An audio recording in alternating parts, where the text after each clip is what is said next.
देखिए, evidence act की धारा 65 से दोबारा से शुरू करेंगे। सेक्शन जो है 65 65 कुछ नहीं कहता है। 65 इलेक्ट्रॉनिक अभिलेखों से संबंधित है। 65 कहता है इलेक्ट्रॉनिक अभिलेख से संबंधित साक्ष्य के बारे में विशेष उपबंध। इलेक्ट्रॉनिक अभिलेखों के या इलेक्ट्रॉनिक अभिलेखों के जो साक्ष्य से संबंधित विशेष उपबंध से संबंधित, ये कहता है इलेक्ट्रॉनिक अभिलेख की अंतर्वस्तु धारा 65 का के उपबंधों के अनुसार साबित की जा सकेगी। सिंपल सी बात कह रहा है कि जो इलेक्ट्रॉनिक अभिलेखों का साक्ष्य है वो सेक्शन 65 बी के अनुसार जो है उसको साबित किया जा सकेगा। अगर इसमें कोई बात आती है तो 65 बी के तहत साबित किया जा सकता है। तो 65 बी के तहत इलेक्ट्रॉनिक क्वेश्चन आता है कि इलेक्ट्रॉनिक अभिलेखों को किस धारा के तहत साबित किया जाता है, तो आपको लगाना 65 बी के तहत जो है इलेक्ट्रॉनिक अभिलेखों को साबित किया जा सकता है। एक बार 65 बी देखेंगे। अब 65 बी कहता है इलेक्ट्रॉनिक अभिलेखों की ग्राह्यता। ये काय से संबंधित है? ग्राह्यता। ग्राह्यता काय की? इलेक्ट्रॉनिक अभिलेखों की। इलेक्ट्रॉनिक, तो इलेक्ट्रॉनिक अभिलेखों की ग्राह्यता से संबंधित है 65 बी। देखिए पहला क्लॉज क्या कहता है। पहला क्लॉज कहता है कि इस अधिनियम में किसी बात के होते हुए भी इलेक्ट्रॉनिक अभिलेख में अंतर्विष्ट किसी सूचना को भी जो कंप्यूटर द्वारा उत्पादित और किसी कागज पर मुद्रित, प्रकाशिकी या चुंबकीय मीडिया में भंडारित, अभिलिखित या नकल की गई हो, जिसे इसमें इसके पश्चात कंप्यूटर निर्गम कहा गया है, तब तक दस्तावेज समझा जाएगा यदि प्रसंगित सूचना और कंप्यूटर के संबंध में इस धारा में उल्लिखित शर्तें पूरी कर दी गई हैं और वह मूल की किसी अंतर्वस्तु या उसमें कथित किसी तथ्य के साक्ष्य के रूप में जिसका प्रत्यक्ष साक्ष्य ग्राह्य होता है, अतिरिक्त सबूत या मूल को पेश किए बिना ही किसी कार्रवाई में ग्राह्य होता है। तो ये क्या कह रहा है? सिंपल सी बात कह रहा है कि जो भी कंप्यूटर में जो भी सूचनाएं डाली जाती हैं और जो सूचना डालने के बाद जो भी हम उसका प्रिंट आउट वगैरह प्राप्त करते हैं, किसी भी रूप में प्राप्त करें, चाहे वो कागज के रूप में प्राप्त करें, चाहे हम कोई डिस्क या फ्लॉपी किसी भी तरीके से प्राप्त करें, जो भी सूचना कंप्यूटर निर्गम कहा है इसमें, तो कंप्यूटर से उत्पादित सूचना जो है प्राप्त की जाती है, तो वो ये कह रहा है कि उसको भी क्या माना जाएगा? ग्राह्य माना जाएगा। जब तक कि जैसे कि नॉर्मल जो सबूत ग्राह्य होते हैं, जिस प्रकार से मूल दस्तावेज की अंतर्वस्तु या उसमें किसी तथ्य के साक्ष्य के रूप में जिसका प्रत्यक्ष साक्ष्य ग्राह्य होता है, किसी भी तथ्य जिसका प्रत्यक्ष प्रत्यक्ष साक्ष्य जो है ग्राह्य होता है, उसी प्रकार से जो है कंप्यूटर या कह लीजिए इलेक्ट्रॉनिक जो साक्ष्य होते हैं उसको भी ग्राह्य माना जाएगा, जब तक कि वो कहला है कि इस धारा में जो शर्तें दी गई उन शर्तों को पूरा किया गया। तो कुल मिला के ये है कि इलेक्ट्रॉनिक अभिलेख या कंप्यूटर से उत्पादित सूचनाओं को भी ग्राह्य माना जाएगा जब वो इस अधिनियम में आगे अपन पढ़ेंगे कौन सी शर्तें हैं। तो कह रहा उन शर्तों को अगर वो पूरा करता है तो उसको क्या माना जाएगा? ग्राह्य माना जाएगा। जैसे कि सामान्य साक्ष्य ग्राह्य होते हैं वैसे ही ये भी साक्ष्य जो इलेक्ट्रॉनिक साक्ष्य है वो भी ग्राह्य होंगे, लेकिन शर्तें नीचे दी गई हैं। देखिए क्या है दूसरा कहता है इसमें कहता है कंप्यूटर निर्गम की बाबत उपधारा 1 में वर्णित शर्तें निम्नलिखित होंगी। अर्थात तो 2 में क्या दी गई है? शर्तें। ये कह रहा है कि भैया शर्तें क्या होंगी? अगर कोई कंप्यूटर से उत्पादित कोई दस्तावेज वगैरह है, इलेक्ट्रॉनिक दस्तावेज वगैरह है, तो क्या शर्तें पूरी करना चाहिए उसे, तब उसको ग्राह्य माना जाएगा। पहला कहता है ए इसमें, सूचना से युक्त कंप्यूटर निर्गम कंप्यूटर द्वारा उस अवधि के दौरान उत्पादित किया गया था जिसमें उस व्यक्ति द्वारा जिसका कंप्यूटर में उपयोग या विधिपूर्ण नियंत्रण था, उस अवधि में नियमित रूप से किए गए किसी क्रियाकलाप के प्रयोजनों के लिए सूचना भंडारित करने या प्रसंस्करण करने के लिए नियमित रूप से कंप्यूटर का उपयोग किया गया था।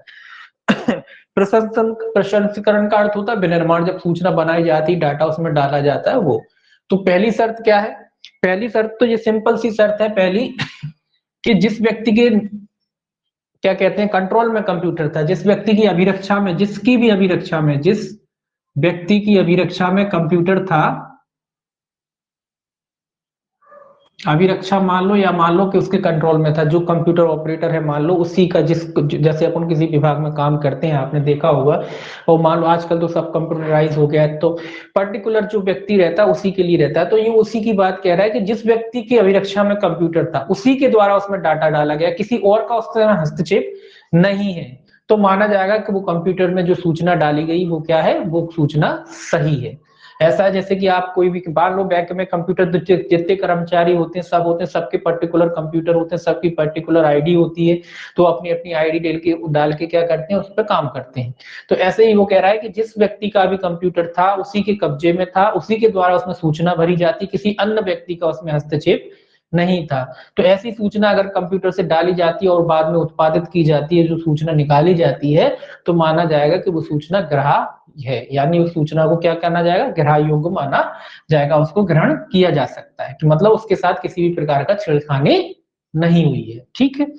दूसरा कहता है उस अवधि के दौरान इलेक्ट्रॉनिक अभिलेख में अंतर्भुक्त किसी किस्म की सूचना या उस किस्म की जिसमें इस प्रकार अंतर्भुक्त सूचना व्युत्पन्न प्राप्त की जाती है, उस क्रियाकलाप के समान अनुक्रम में कंप्यूटर में नियमित रूप से भरी गई थी। तो ये कह रहा है समान अनुक्रम में, जिस तरीके से कंप्यूटर में सूचनाएं भरी जाती है, जो भी कंप्यूटर का क्रम होता होगा सूचना डालने का, या समान अनुक्रम में जो सूचनाएं कंप्यूटर में डाली जाती है उसी प्रकार से उस सूचना को डाला गया है, तो अभी माना जाएगा कि वो सूचना जो है क्या है, ग्राह्य योग्य, मतलब उसके साथ भी छेड़छाड़ नहीं हुआ। तो सामान्य अनुक्रम में जो सूचनाएं डाली जाती हैं, सामान्य अनुक्रम में मतलब इनकी भी जो भी प्रक्रिया होती होगी कंप्यूटर में सूचनाएं डालने की, एक प्रोसीजर होता है ना हर चीज का, तो उस सामान्य प्रोसीजर के द्वारा जो सूचनाएं कंप्यूटर में डाली जाती हैं और जो प्रक्रम होता है जिस तरीके से डाली जाती है उसी तरीके से अगर वो सूचना डाली गई है, तो माना जाएगा कि वो सूचना भी क्या है, ग्राह्य योग्य है। वो भी इलेक्ट्रॉनिक सूचना जो है ग्राह्य योग्य। आगे देखिए क्या कहता है, आगे कहता है उक्त अवधि के महत्वपूर्ण भाग में अधोपांत एक मिनट कहाँ गया, 20 तीसरा पढ़ रहे हैं। अधोपांत, अधोपांत कंप्यूटर समुचित रूप से कार्य कर रहा था, अथवा यदि नहीं तो उस अवधि में उस भाग की बाबत जिसमें कंप्यूटर समुचित रूप से कार्य नहीं कर रहा था या उस अवधि में प्रचालन में नहीं था, ऐसी अवधि नहीं थी जिसमें इलेक्ट्रॉनिक अभिलेख या उसकी अंतर्वस्तु की शुद्धता प्रभावित होती है। ये क्या कह रहा है, दूसरा अधोपांत का मतलब वो तो सर्वत्र है ना, अधोपांत का अर्थ है सर्वत्र, मतलब जो कंप्यूटर की जो खराबी की बात कह रहा है कि मतलब जो कंप्यूटर काम कर रहा था या कंप्यूटर जो काम नहीं कर रहा था, उस समय दोनों बातें कह रहा है। अगर अधोपांत कंप्यूटर समुचित रूप से कार्य कर रहा था या फिर नहीं कर रहा था, नहीं कर रहा था, तो उस अवधि में उस भाग की बाबत जिसमें कंप्यूटर समुचित रूप से कार्य नहीं कर रहा था या उस अवधि में प्रचालन नहीं था, तो मतलब उस ये कह सकते हैं कि जब कंप्यूटर ठीक नहीं था या जब कंप्यूटर में खराबी थी उस समय कोई उसमें जो है सूचना वगैरह नहीं डाली गई थी, और डाली गई तो बाद में डाली गई है, तो उसमें कुल मिला के कोई मिस्टेक नहीं है, तो ऐसी सूचनाएं भी क्या होगी, ग्राह्य होगी। ये ग्राह्य तब नहीं होगी जब कंप्यूटर खराब है, उसमें डाला और उसमें अपने आप में मिस्टेक हो जाती, तो वो सूचना नहीं होगी। लेकिन अगर कंप्यूटर काम कर रहा है, उस समय आपने डाला था, जब वो वर्क कर रहा था उस समय डाली थी, बाद में भले ही वो वर्क करना बंद कर दे, या जब वो खराब था उस समय नहीं डाली थी, जब वो ठीक हो गया तो फिर डाली गई ऐसी सूचना, तो ऐसी सूचनाएं भी क्या होंगी, ग्राह्य होंगी। ऐसी सूचना भी जो है इलेक्ट्रॉनिक साक्ष्य के रूप में क्या मानी जाएगी, ग्राह्य मानी जाएगी। कुल मिला के जो है कि कंप्यूटर में किसी प्रकार की खराबी नहीं होनी चाहिए, जब सूचना डाली गई थी तो किसी प्रकार की उसमें खराबी नहीं होनी चाहिए, किसी भी प्रकार की उसमें अशुद्धि नहीं होनी चाहिए। अगर अशुद्धि वगैरह नहीं थी तो वो सूचना भी क्या है, जो जनरेट हुई है उससे वो ग्राह्य मानी जाएगी। आगे कहता है इलेक्ट्रॉनिक अभिलेख में अंतर्गत सूचना ऐसी सूचना से पुनः उत्पादित या व्युत्पन्न की जाती है जिसे उस क्रियाकलाप में सामान्य अनुक्रम में कंप्यूटर में भरा गया था। तो ये क्या कह रहा है, पुनः उत्पादित। पुनः उत्पादित का अर्थ क्या है, आप जानते ही कंप्यूटर में एक बार अगर अपन सूचना डाल दें तो हमेशा के लिए भरी रहती है, और आपने पहले प्रिंट आउट निकाले उसके बाद कई बार दोबारा निकालते हैं, मतलब जो सूचना भरी है, स्टोर है, उसकी आज आपने प्रिंट आउट निकाले, आपको 20 दिन बाद आवश्यकता पड़े तो आप उसी कमांड को देके दोबारा से प्रिंट आउट निकालो, तो उसी की बात कह रहा है कि जब दोबारा सूचना निकाली जाती है, अगर उसी तरीके से उसमें छेड़छाड़ नहीं करके, आपने कोई करेक्शन वगैरह नहीं किया है, डायरेक्ट आपने जैसी पहले सूचना थी केवल कमांड दी और निकाली है, तो वो सूचना भी क्या होगी, वो सूचना भी ग्राह्य होगी। अब ऐसा नहीं ग्राह्य होगा कि भाई पहले आपने वो सूचना निकाली थी, अब आपने क्या करा, वो दोबारा जब सूचना निकाल रहे तो आपने उसका कमांड दी और उसमें थोड़ा हेरफेर करा और थोड़ा चेंज करके निकाल, तो वो चेंज वाली सूचना नहीं मानी जाएगी। जैसे कि तैसे, जैसे पहले जो सूचना थी वो भरी थी वो निकाली थी, दोबारा वो सूचना अगर आप निकालते हैं तो सेम टू सेम जो सूचना निकालते हैं जो भरी हुई है उसमें जो स्टोरेज है उसमें, वो सूचना भी क्या होगी, ग्राह्य मानी जाएगी, क्योंकि उसके साथ भी छेड़छाड़ नहीं हुआ है ना। अगर आप कहोगे कि चेंज करोगे तो वो नई सूचना हो जाएगी, वो अलग चीज हो जाएगी। अपन उसी सूचना की बात करें तो वो सूचना जो है अगर आप चेंज करने का बात करते हैं तो वो एक अलग चीज है, तो ग्राह्य सूचना हो जाएगी। जैसे कि जो स्टोर सूचना है उसको जैसे कि तैसा आप निकालते हैं तो वो भी क्या है, ग्राह्य है, उसको अभी ग्रह माना जाएगा। अब तीसरा देखिए, इसमें तीसरा क्या कहता है।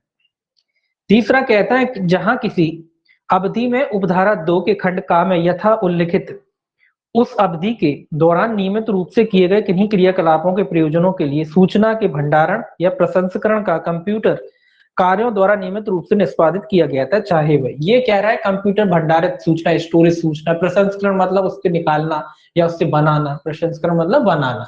तो जो स्टोरेज सूचनाएं होती हैं जो कंप्यूटर से निकाली जाती हैं, स्टोरेज होती हैं, उन सूचनाओं के बारे में कह रहा है। वो अवधि में कंप्यूटर के प्रचालन के संयोजन द्वारा, प्रचालन के संयोजन द्वारा क्या मतलब, संयोजन मतलब होता है जोड़ना, प्रचालन के संयोजन मतलब मान लो एक कंप्यूटर यहाँ है, इसमें स्टोरेज है सूचना, आपने इस कंप्यूटर से सूचना दूसरे कंप्यूटर में क्या कर दिया, ट्रांसफर कर दिया, और उस कंप्यूटर से आपने क्या किया, सूचना निकाल लिया। तो वो भी माना जाएगा कि वो सूचना जो है सही तरीके से जो है, यहाँ पे भी सही थी, वहां आपके पास आई वो भी सही है, और उससे जो प्रिंट निकाला वो भी सही है। मतलब कुल मिला के बीच में किसी प्रकार का उसमें छेड़खानी नहीं होनी चाहिए, जैसी यहाँ थी वहां से आप जानते हैं कंप्यूटर, दुनिया के कंप्यूटर जोड़ लीजिए आप, यहाँ से हम भेजना चाहे आपको कंप्यूटर से जोड़ के यहाँ से ऑनलाइन जोड़ के भी भेज सकते हैं। तो जो सूचना हमने यहाँ से भेजी वहां से आपने प्रिंट आउट निकाल लिया, तो वो सूचना क्या है, जैसी की तैसी गई है ना यहाँ से, उसके साथ किसी प्रकार का छेड़खानी नहीं हुई, तो वो सूचना भी क्या है, ग्रह है, जो सामान्य अनुक्रम में अपन भेजते हैं, है ना। जैसे उदाहरण के लिए मान लो मेल भेजा अपन किसी को, अपन मेल यहाँ से जैसा कि तैसा भेजा और जैसा कि तैसा उसने प्राप्त कर लिया, तो वो क्या है, वो भी गिरा है। अगला कहता है उस अवधि में उत्तरोत्तर प्रचालित विभिन्न कंप्यूटरों द्वारा, या कह रहा है विभिन्न कंप्यूटरों द्वारा।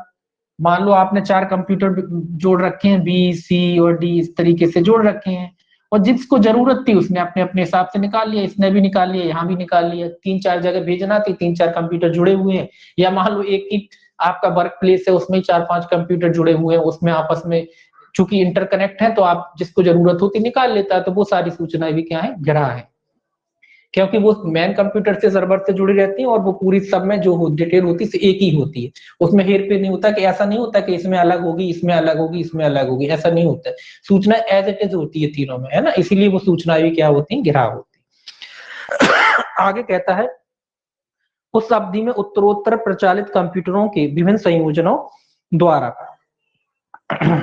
उत्तरोत्तर का होता बिना बाधा के, बिना बाधा के जो कंप्यूटर आपस में जुड़े हुए थे, एक दूसरे से कोई बाधा वगैरह कुछ नहीं है उनसे, तो आपस में जैसे भी कनेक्ट होते हैं उत्तरोत्तर बाधा से, जो एकदम दो कई तरह के कंप्यूटर होते हैं, आप उत्तरोत्तर बाधा मतलब एक पे आपने यहाँ से कमांड दिया और सब जगह प्रिंट आउट, जैसे आपके कई कंप्यूटर जुड़े हैं, 4 कंप्यूटर जुड़े हैं, 4 ऑफिस हैं आपके, आपके 4 ऑफिस है, मान लीजिए आपका एक मेन ब्रांच का ऑफिस ये हो गया, और आपके जो 4 ऑफिस और हो गई, उदाहरण के लिए है, इसी तरीके के कई हो सकते हैं, और जरूरी नहीं ऑफिस, मान लो 4 ऑफिस है, आपको 4 जगह मेल भेजना है, और आपस में सब इंटरकनेक्ट है ना, या आप मान लो आपको फैक्स भेजना है, सब जगह से ये आपस में जुड़े हुए हैं सब, आपने यहाँ से कमांड दी और ये आपस में जैसी कमांड दी, सारे के सारे जो है इकट्ठे के इकट्ठे सभी ऑफिसों में आपके जो है सूचना पहुंच गई।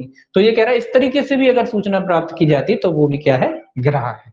ठीक, अगला कहता है इसमें डी, उस अवधि में उत्तरोत्तर प्रचालन को अंतर्विष्ट, अंतर्विष्ट का अर्थ होता है सम्मिलित करने वाली, अंतर्विष्ट करते हुए किसी अन्य रीति से हो, चाहे वह एक या अधिक कंप्यूटरों और एक या अधिक कंप्यूटरों के संयोजन द्वारा किसी भी क्रम में, तो ये भी उसी तरीके का जो ऊपर है उसी तरीके का उदाहरण कह रहा है कि अगर अंतरयोजित मतलब आपस में कंप्यूटर जुड़े हैं, उसके अलावा कोई अन्य विधि अगर होती है जिससे सूचनाएं भेजी जाती हैं, चाहे वो आपस में जुड़े हुए हों कंप्यूटर या उनका संयोजन किसी भी अनुक्रम में हुआ हो, तो जिस तरीके से कुछ सूचनाएं भेजी जाती हैं जो आपस में इंटरकनेक्ट होकर जो कंप्यूटर भेजते हैं, या इसके अलावा किसी भी प्रकार से जो सूचनाएं भेजी जाती हैं अगर इन्हीं के थ्रू भेजी जाती हैं, तो वो भी क्या है, वो भी सूचनाएं जो है इलेक्ट्रॉनिक साक्ष्य के रूप में ग्रह है।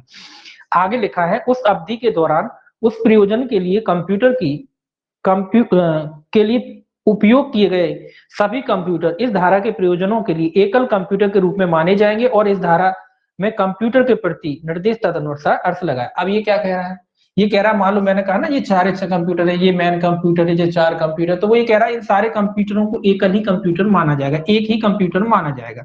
मतलब ये माना जाएगा कि जो सूचना आपने यहाँ से कमांड दे के 4 प्रिंट आउट यहाँ से निकाले, तो वो कह रहा है कि ये माना जाएगा कि जो सूचना है वो एक ही कंप्यूटर की सूचना, स्वाभाविक सी बात है एक ही माना जाएगा, क्योंकि एक ही सूचना थी ना, भले ही वो 4 भागों में बट गई, 4 कंप्यूटरों पर पहुंच गई, लेकिन सूचना तो एक ही थी, तो एक ही कंप्यूटर के द्वारा जनरेट सूचना मानी जाएगी, या ये मान लीजिए कि उस पूरे को क्या माना जाएगा, एक ही कंप्यूटर माना जाएगा, क्योंकि आपस में इंटरकनेक्ट है ना। भले ही आपस में किसी भी तरीके से किसी भी माध्यम से जुड़े हों तो इंटरकनेक्ट है, तो उनको एक ही कंप्यूटर के द्वारा उत्पादित सूचना माना जाएगा। अब देखिए चौथा, देखिए इसमें चौथा क्या कहता है। चौथा कहता है किन्हीं कार्रवाइयों में जहां इस धारा के आधार पर साक्ष्य में विवरण दिया जाना वांछित है, निम्नलिखित बातों में से किसी को पूरा करते हुए प्रमाण पत्र, अर्थात ये साक्ष्य के बारे में आ गया कि भी साक्ष्य में है तो निम्नलिखित प्रमाण पत्र जो है उसके साथ होना चाहिए। पहला कहता है ए, विवरण से युक्त इलेक्ट्रॉनिक अभिलेख की पहचान करना और उस रीति का वर्णन करना जिसमें उसका उत्पादन किया गया था। तो ये कह रहा है पहचान के लिए कह रहा है कि जब कोई एविडेंस में अगर कोई इलेक्ट्रॉनिक अभिलेख जाता है तो उसका प्रमाण पत्र में क्या क्या चीजें होनी चाहिए, उसे साबित करने के लिए प्रमाण पत्र में क्या क्या चीजें होनी चाहिए।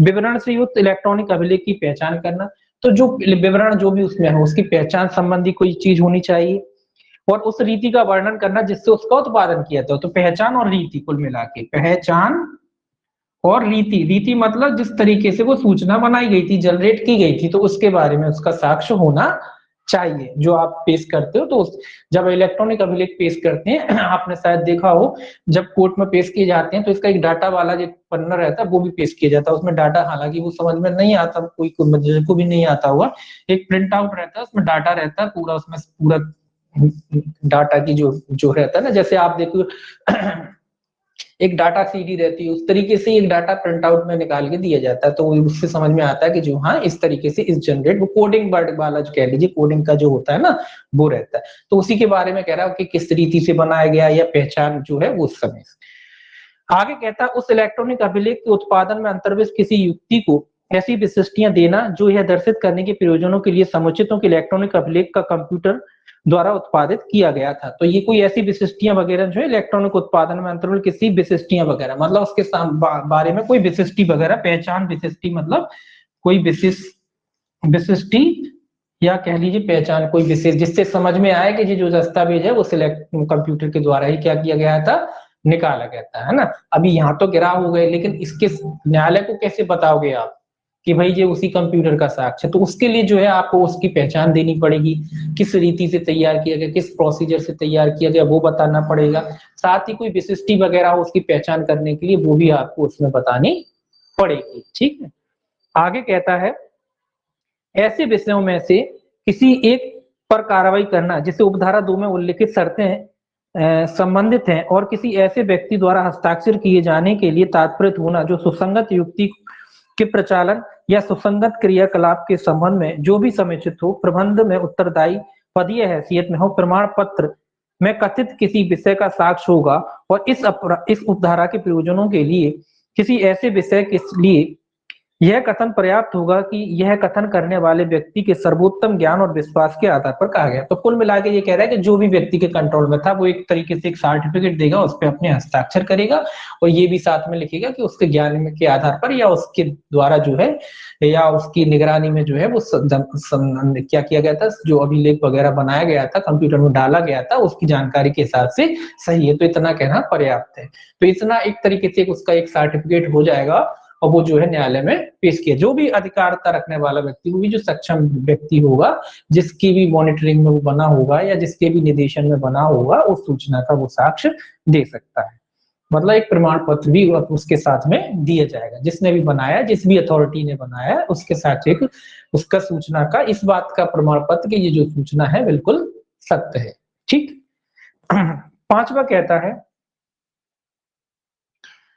इस धारा के प्रयोजनों के लिए सूचना किसी कंप्यूटर को प्रदाय की गई समझी जाएगी यदि वह किसी समुचित रूप से प्रदाय की गई है, चाहे वह इस प्रकार प्रदाय सीधे मानव मध्यक्षेप सहित या रहित या किसी समुचित उपस्कर माध्यम द्वारा किया गया। तो ये कह रहा है कि कोई सूचना कंप्यूटर में डाली गई या कंप्यूटर को दी गई कब समझी जाएगी, जब या चाहे वो मानवों के द्वारा दी जाए चाहे किसी अन्य साधन के द्वारा। देखिए दो तरीके से होती है। मानव के द्वारा ये है कि आपने पेन ड्राइव से सूचना निकाली, कंप्यूटर से दूसरे कंप्यूटर में डाल ली, वो मानव के द्वारा हो गया।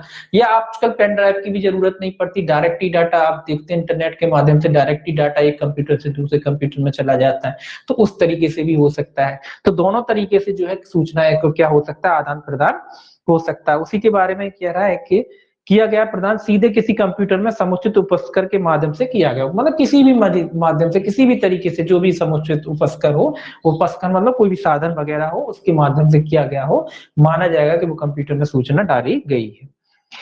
दूसरा कह रहा है चाहे किसी पदधारी द्वारा किए गए क्रियाकलाप के अनुक्रम में सूचना उसके भंडारित या प्रसंस्करण किए जाने की दृष्टि से उक्त क्रियाकलाप के अनुक्रम में अन्यथा प्रचालित कंप्यूटर द्वारा उक्त क्रियाकलाप के प्रयोजनों के लिए प्रदाय की जाती है, वह सूचना यदि सम्यक रूप से उस कंप्यूटर को प्रदाय की जाती है तो निम्नलिखित अनुक्रम में प्रदाय की गई समझी जाएगी। नीचे फिर लिखा है उसके बारे में।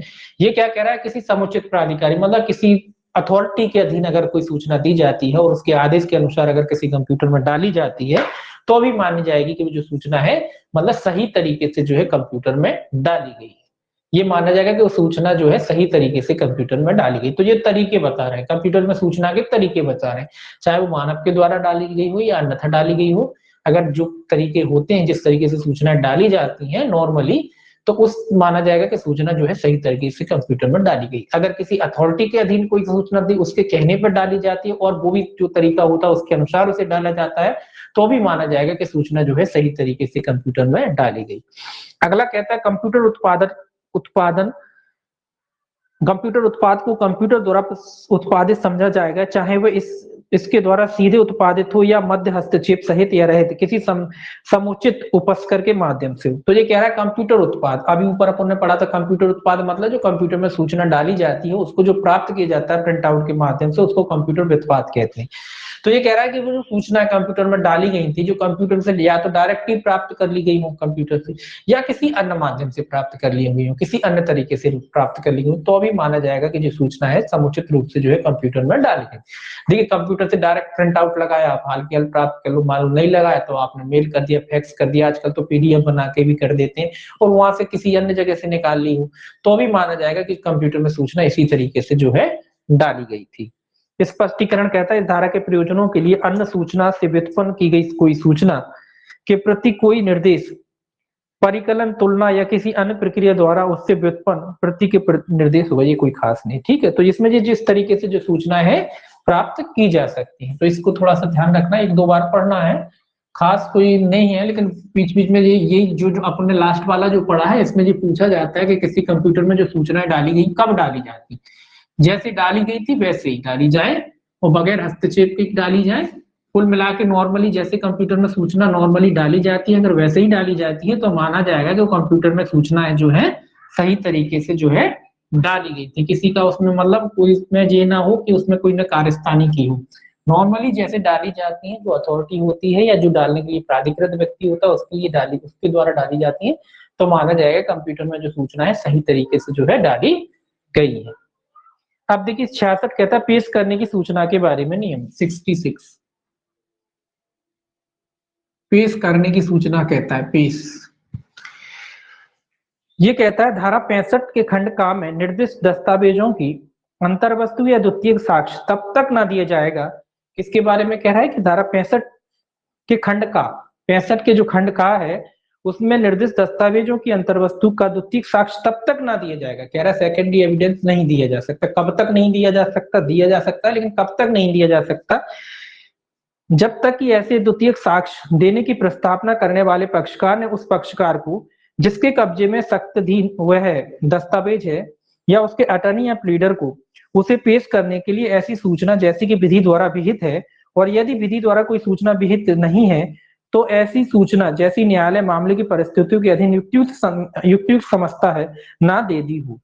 ये समझ लीजिए, तो अपन पहले ही पढ़ चुके हैं, वही बात ये कह रहा है कि सेकेंडरी एविडेंस कब पेश कर सकते हैं आप, अगर मान लो जो कोई दस्तावेज किसी अन्य व्यक्ति के कब्जे में है, प्राइम जो उसका जो मुख्य दस्तावेज है या प्राथमिक दस्तावेज है, उसका जो प्राथमिक दस्तावेज किसी अन्य व्यक्ति के कब्जे में जिसको आप साबित करना चाहते हैं, तो ये उसी के बारे में कह रहा है कि अगर कोई दस्तावेज किसी अन्य व्यक्ति के कब्जे में है तो पहली आप सेकेंडरी एविडेंस डायरेक्टली पेश नहीं कर पाओगे।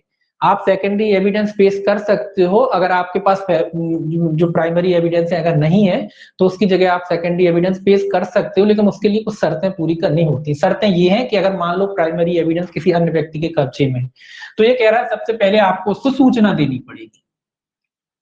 क्या देनी पड़ेगी? सूचना। ठीक है, तो इतना ही याद रखना आपको, क्या देनी पड़ेगी? उसे सूचना देनी पड़ेगी। है ना। अगर सूचना देनी पड़ेगी या तो डायरेक्ट आप उस व्यक्ति को सूचना दो जिसके कब्जे में है, या उसका वकील होता है उसको दे दो, उसका प्लीडर होता है उसको दे दो, है ना। तो वकील या प्लीडर के माध्यम से दे सकते हैं, डायरेक्ट उसको भी दे सकते हैं सूचना, है ना। अगर आप उसको सूचना नहीं दिए तो या न्यायालय ने जो निर्धारित करा है कि किस तरीके से सूचना देनी है तो उस प्रकार से सूचना दे सकते हैं। तो सूचना तो किसी भी प्रकार से दे सकते हैं। कुल मिला के आपको याद रखना है कि उस व्यक्ति को सूचना आपको देनी पड़ेगी। अगर उस व्यक्ति को सूचना दी है और सूचना देने के बाद भी अगर वो व्यक्ति जो है अपना प्राइमरी एविडेंस पेश नहीं करता, तब उसके बदले में आप जो है सेकेंडरी एविडेंस पेश कर सकते हो। आपने सूचना दी, वो खुद पेश करने के लिए तैयार है, तो फिर क्यों सेकेंडरी एविडेंस दोगे आप, है ना। तो पहला तो आप जानते हैं कोई भी जो साक्ष्य है, कोई भी जो बात है, आप जो है प्राइमरी एविडेंस से ही साबित करोगे। प्राइमरी एविडेंस नहीं होता है किसी किसी जगह या नहीं पेश कर पाते, तब आप सेकेंडरी एविडेंस दे पाते हो। तो ये वो उस बारे में कह रहा है कि अगर कोई व्यक्ति के कब्जे में कोई दस्तावेज है तो सबसे पहले उसे सूचना देनी पड़ेगी। ये नहीं कि आप डायरेक्ट आए न्यायालय में बोलेंगे कब्जे में है और आपने सेकेंडरी एविडेंस पेश कर दिया, ऐसा नहीं होगा। पहले जिस व्यक्ति के कब्जे में भी वो सूचना है उसको, कब्जे में है दस्तावेज है, उसको आपको सूचना देनी पड़ेगी। जब वो प्राइमरी एविडेंस पेश नहीं करता है या जो साक्ष्य उसके पास है वो पेश नहीं करता है, तब आप उसके बदले में सेकेंडरी एविडेंस दे सकते हो। तो ये याद रखना है कि अगर कब तक पेश नहीं कर सकते, जब तक उस व्यक्ति को आप सूचना नहीं दे देते, ठीक है। अब आगे देखिए क्या कहता है इसमें, परंतु ऐसी सूचना निम्नलिखित अवस्थाओं में से किसी में अथवा किसी भी अन्य अवस्था में जिसमें न्यायालय उसके दिए जाने से अभिमुक्ति प्रदान कर दे, द्वितीय साक्ष्य को ग्राह्य बनाने के लिए अपेक्षित नहीं की जाएगी। ये कह रहा है, क्या कह रहा है कि अगर न्यायालय ने सूचना देने से जो अगर कोई छूट वगैरह दे दी है तो भी ग्राह्य बनाने के लिए अपेक्षित नहीं बनाएगी। मतलब न्यायालय ने छूट वगैरह दे दी निम्न नीचे की अवस्थाओं को, मतलब ये कह रहा है कि अगर न्यायालय ने छूट दे रखी हो आपको, न्यायालय ने अगर छूट दे रखी है कि भैया आप सूचना मत दो डायरेक्ट ले, तो दे सकते हो, लेकिन नीचे की कंडीशनों को छोड़ के, नीचे जो कुछ कंडीशन है उनको छोड़ के। ये तो आप जानते हो, अगर न्यायालय ने आपसे कह दी सूचना की आवश्यकता नहीं हो, डायरेक्ट न्यायालय ग्रहण कर लेता तो ग्रहण कर सकते, लेकिन नीचे कुछ कारण है उनको सिवाय। ऐसा नहीं कि छूट दे दी तो उन कारणों जो नीचे दे रखे उनमें भी लागू हो, उनमें लागू नहीं होगा। देखिए पहला कहता है, जबकि साबित किए जाने वाली दस्तावेज स्वयं एक सूचना है, मतलब इस मामले में आपको सूचना देना आवश्यक नहीं है। जब साबित जो दस्तावेज आप साबित करने जाते हैं वो अपने आप में ही क्या है, एक सूचना है। जिस दस्तावेज का आप सेकेंडरी एविडेंस पेश करना चाहते हैं वो अपने आप में क्या है, एक सूचना है। मतलब उससे उसको जानकारी मिल गई, सामने वाले को जानकारी मिल गई तो जानकारी देने की आवश्यकता नहीं है। दूसरा देखिए, जबकि प्रतिपक्षी को मामले की प्रकृति से यह जानना ही होगा कि उसे पेश करने की उसे अपेक्षा की जाएगी। मतलब जिस व्यक्ति के कब्जे में वो दस्तावेज है उस और मामला जो मैटर है वो इस तरीके का है कि उसको इस बात का अनुमान होना चाहिए कि जब भी उसके खिलाफ कोई वाद आएगा, मुकदमा होगा, तो उसको उस दस्तावेज को पेश करना पड़ेगा। मान लो आपके पक्ष में आपके पास कोई दस्तावेज है और आपको पता है कि जब भी मुकदमा होगा इस मैटर पे, जो दस्तावेज आपके पास है, तो आपको न्यायालय में उसे पेश करना पड़ेगा। ऐसी आपको नॉलेज होनी चाहिए। अगर आपको ऐसी नॉलेज है तो उसके बारे में भी सूचना देना आवश्यक नहीं। अगर आप जानते हो भली बात ही, सामने वाला पार्टी जानता है कि कोई डॉक्यूमेंट मेरे पास है और जब भी इस पे विवाद होगा मुझे इसको न्यायालय में पेश करना पड़ेगा, अगर वो जानता है तो ऐसे मैटर में भी जो है सूचना देना आवश्यक नहीं है। क्योंकि वो सीधी सी बात है, जब भी मैटर होगा वो जानता है तो वो लाएगा, उसको पता है कि भाई उसको पेश करना पड़ेगा तो उसको पेश करना पड़ेगा, ठीक है। अगला, जबकि यह प्रतीत होता है कि यह साबित किया जाता है कि प्रतिपक्षी ने मूल पर कब्जा कपट या बल द्वारा भी प्राप्त किया था। ये क्या कह रहा है, जब प्रतिपक्षी ने जो कब्जा है बलपूर्वक या फिर कपट से प्राप्त किया। अब जब ये देखिए, जब सामने वाले ने बलपूर्वक या कपट से प्राप्त किया है तो स्वाभाविक सी बात है कि उस जानता है कि उसने जबरन कब्जा किया है, तो उसके पास, उसको भी ये पता है कि प्राइमरी एविडेंस उसके पास है, तो ऐसे मामले में भी जो है उसे सूचना देना आवश्यक नहीं।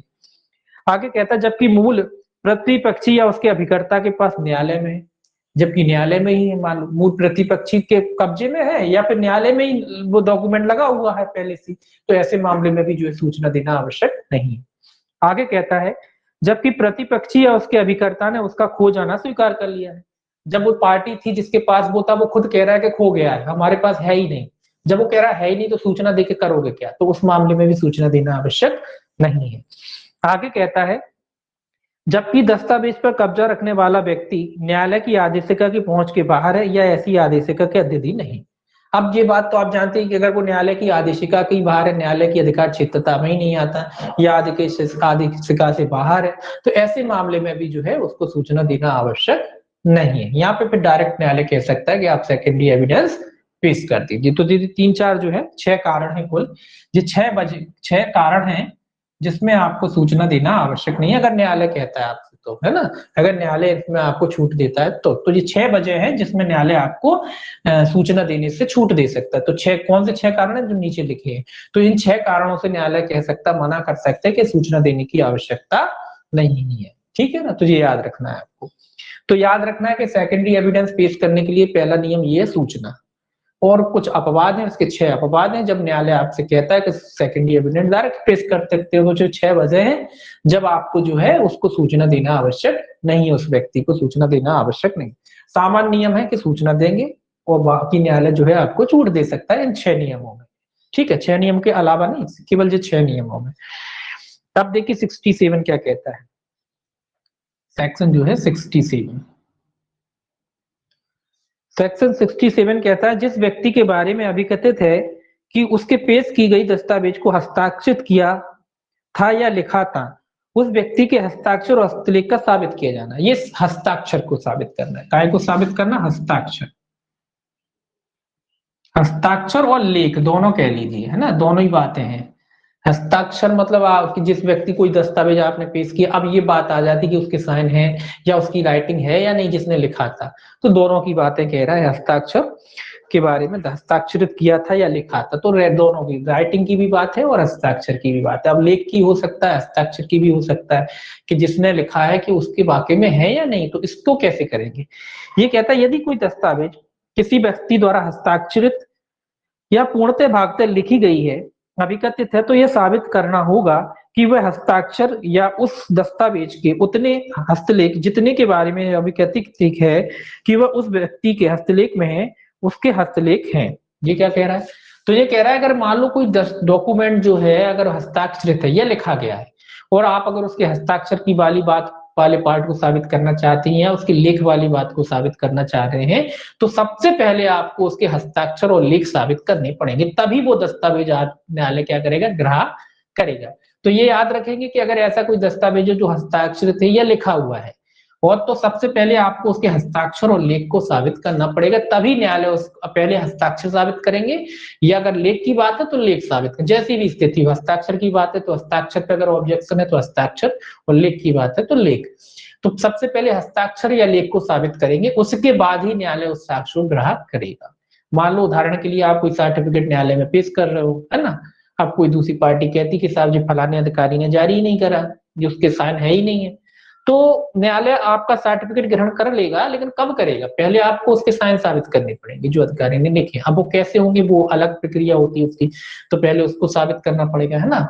तो हस्ताक्षर पहले और लेख जो है उसको साबित करने पड़ेंगे आपको, उसके बाद जो डॉक्यूमेंट वगैरह है वो न्यायालय क्या करेगा? ग्रहण करेगा। तो याद रखें अगर कोई लेखबद्ध या हस्ताक्षरित दस्तावेज है तो सबसे पहले उसके हस्ताक्षर और लेख को आपको साबित करना पड़ेगा, तभी न्यायालय वो दस्तावेज को जो है ग्रहण करेगा। ठीक है, 67, क्योंकि ऐसा इसलिए है कि भाई सबसे पहले ये तो तय हो जाए कि जो उसी व्यक्ति के लेख है। अगर ये तय ही नहीं हुआ कि उस व्यक्ति ने लिखा भी है कि नहीं लिखा, तो फिर दस्तावेज किस बेस पे धारण करेगा न्यायालय, ग्रहण करेगा। तो इसीलिए पहले उस हस्ताक्षर को साबित होना चाहिए। जब हस्ताक्षर साबित हो जाएंगे तो ये भी तय हो जाएगा कि हाँ उसी व्यक्ति ने लिखा है, तो फिर उस दस्तावेज को भी जो है स्वीकार कर लिया जाएगा, ग्रहण कर लिया जाएगा। 67A ये याद रखेंगे। ए बी जितने मैंने कहा है कि जितने सेक्शन आ रहे हैं अलग से याद करके रखना, क्योंकि पूछे जाते हैं एबीसी वाले जो आईटी एक्ट के तहत जुड़े हैं जितने भी सेक्शन, वो मोस्टली सेक्शन पूछे जाते हैं, खासकर सेक्शन ही पूछे जाते हैं ना, अंदर से कोई खास नहीं, लेकिन सेक्शन जरूर पूछे जाते हैं। इलेक्ट्रॉनिक चिन्ह के बारे में सबूत, तो याद रखना इलेक्ट्रॉनिक चिन्ह, इलेक्ट्रॉनिक चिन्ह के बारे में सबूत पूछा जाता है। ये भी सेक्शन के इलेक्ट्रॉनिक चिन्ह से संबंधित जो है, इलेक्ट्रॉनिक सिग्नेचर भी के नाम से भी पूछा जाता है या चिन्ह कह लीजिए, तो इलेक्ट्रॉनिक सिग्नेचर है ना। इलेक्ट्रॉनिक सिग्नेचर पहले जब संशोधन से पहले डिजिटल सिग्नेचर के नाम से था, अब इलेक्ट्रॉनिक सिग्नेचर कर दिया। तो इलेक्ट्रॉनिक सिग्नेचर से संबंधित जो धारा है कौन सी है? 67A, ये याद रखना है। इलेक्ट्रॉनिक सिग्नेचर से संबंधित धारा कौन सी है? 67A, ये याद, इतना ही याद रखना, इतना ही पूछा जाता है। ठीक है, बाकी इसमें कुछ है नहीं। देखिए, सुरक्षित इलेक्ट्रॉनिक चिन्ह की दशा में के सिवाय यदि यह अभिकथित है कि हस्ताक्षर का इलेक्ट्रॉनिक चिन्ह इलेक्ट्रॉनिक अभिलेख में लगाया गया है, तो यह तथ्य साबित किया जाना चाहिए कि इलेक्ट्रॉनिक चिन्ह हस्ताक्षरकर्ता का इलेक्ट्रॉनिक चिन्ह, जो ऊपर बात कही है वो इसी के बारे में। सेम वही बात है कि अगर कोई इलेक्ट्रॉनिक चिन्ह या कोई इलेक्ट्रॉनिक हस्ताक्षर किसी दस्तावेज पे लगाया गया है तो सबसे पहले इसमें भी वही बात साबित करनी पड़ेगी कि जिस व्यक्ति ने, जो उसने भी उसको जारी किया, इलेक्ट्रॉनिक हस्ताक्षर जारी किए हैं, उसके द्वारा ही उस चिन्ह को लगाया गया है। तो यहाँ भी आपको इलेक्ट्रॉनिक चिन्ह को जो है साबित करना पड़ेगा। आप देखेंगे आजकल जो नए डॉक्यूमेंट आने लगे तो उसमें इलेक्ट्रॉनिक सिग्नेचर आते हैं। तो कह रहा है अब उसी पर अगर डाउट हो जाता है तो सबसे पहले तो जो है जो साइन है, इलेक्ट्रॉनिक हस्ताक्षर है, उनको जो है साबित करना पड़ेगा। ठीक है, तो ये जैसे यहाँ सेम वही है। तो केवल हेडिंग याद रखेंगे कि इलेक्ट्रॉनिक सिग्नेचर से संबंधित धारा पूछा जाता है, बहुत पूछा जाते हैं, जैसे आईटी एक्ट के जो सेक्शन है ये पूछे जाते हैं। तो इसके लिए इंपॉर्टेंट है, याद रखना है। परीक्षा में 1 या 2 पक्के में पूछे जाते हैं, हर बार पूछे जाते हैं। अब कौन सा पूछते हैं वो बात अलग है, लेकिन हाँ आईटी एक्ट के तहत जितने भी सेक्शन जुड़े हैं वो सेक्शन वाइज पूछे जाते हैं। अब देखिए 68 कहता है ऐसी दस्तावेजों के निष्पादन का साबित किया जाना जिसका अनुप्रमाणित होना विधि द्वारा अपेक्षित है। ये कह रहा है ऐसी दस्तावेज के निष्पादन का साबित किया जाना जो विधि द्वारा क्या है, अनुप्रमाणित होना अपेक्षित है। अनुप्रमाणित तो आप जानते हो प्रमाणित किया जाता है जिसे, उसी के बारे में कह रहा है कि अपेक्षित है, आवश्यक है। ऐसी दस्तावेज को कैसे साबित करेंगे, जो विधि द्वारा जो है जिसका अनुप्रमाण होना आवश्यक है।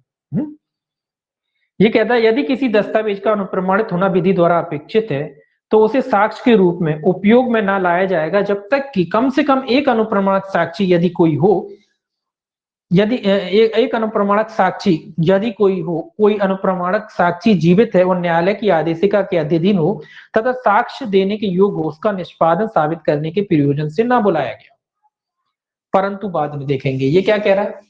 ये कह रहा है कि जब भी कोई दस्तावेज है जो अनुप्रमाणित है, जिसका अनुप्रमाणित होना साबित किया जाना, एक मिनट, अनुप्रमाणित का मतलब होता है जो उसको आप सिग्नेचर करता है कोई व्यक्ति, उसको क्या कहते हैं, वेरीफाई करता है ना कोई व्यक्ति। आप देखोगे कोई साइन करते हैं, फिर जो दूसरे व्यक्ति होते हैं वो उनके साइनों को वेरीफाई करते हैं। इस तरीके से आपने देखा होगा, जैसे उदाहरण के लिए मान लो रजिस्ट्री कराने जाते हैं आप, है ना। रजिस्ट्री में क्या होता है, क्रेता विक्रेता के साइन होते।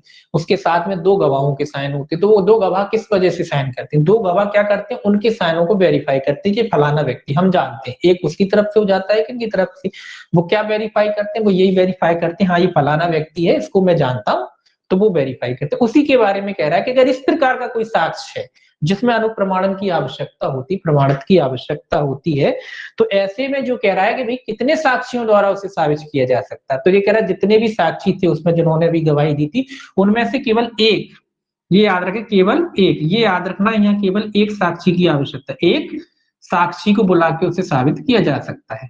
अगर अनुप्रमाणित वाली बात है, किसी ने उसको प्रमाणित किया था, 2 या 2 से अधिक कितने भी साक्षी हो सकते हैं, तो उनमें से कम एक साक्षी को बुलाकर कोर्ट को प्रमाणित करना पड़ेगा। मान लीजिए आपकी रजिस्ट्री थी घर की, उसी पे विवाद हो गया, वो कह रहा है कि फलाना व्यक्ति था ही नहीं, वो उस पर विवाद है, कोई भी हस्ताक्षर का विवाद है, या कह लो कि वो व्यक्ति नहीं था, या वो व्यक्ति दूसरा है और बेची दूसरे को, इस तरीके का कोई विवाद है।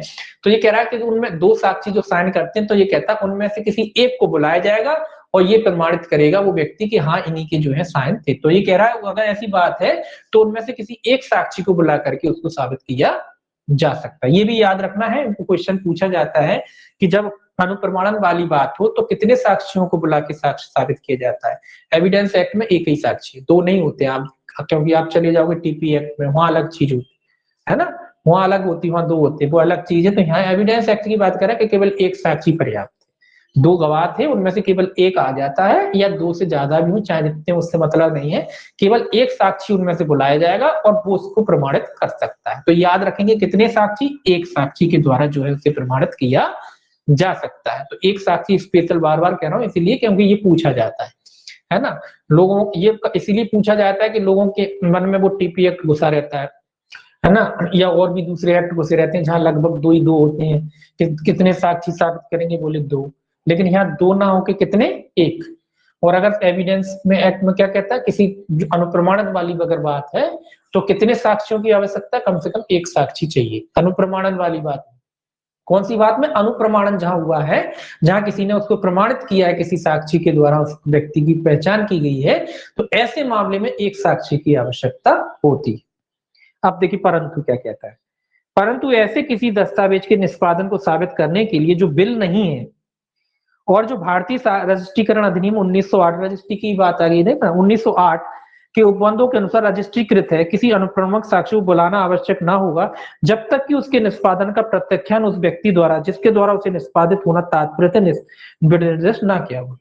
ये क्या कह रहा है भाई, ये वही बात कह रहा है जो अपन ने समझाई। ये क्या कह रहा है, ये कह रहा है कि भैया जब तक बिल ना हो, बिल को छोड़ दो, बोलो बिल को छोड़ के, बिल को छोड़ के।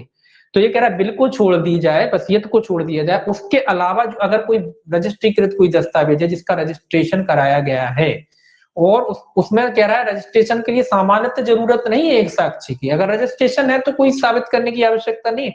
लेकिन आवश्यकता कब होती, आवश्यकता तो तभी होती जब विवाद होता है। तो ये कह रहा है जब विवाद होगा तो जरूरी है, वैसे कोई जरूरी नहीं होता। ये तो आप जानते हैं, मान लो हमारे घर की रजिस्ट्री है, इस पर कोई विवाद नहीं, हम न्यायालय में पेश करते, न्यायालय मान लेगा, रख लेगा।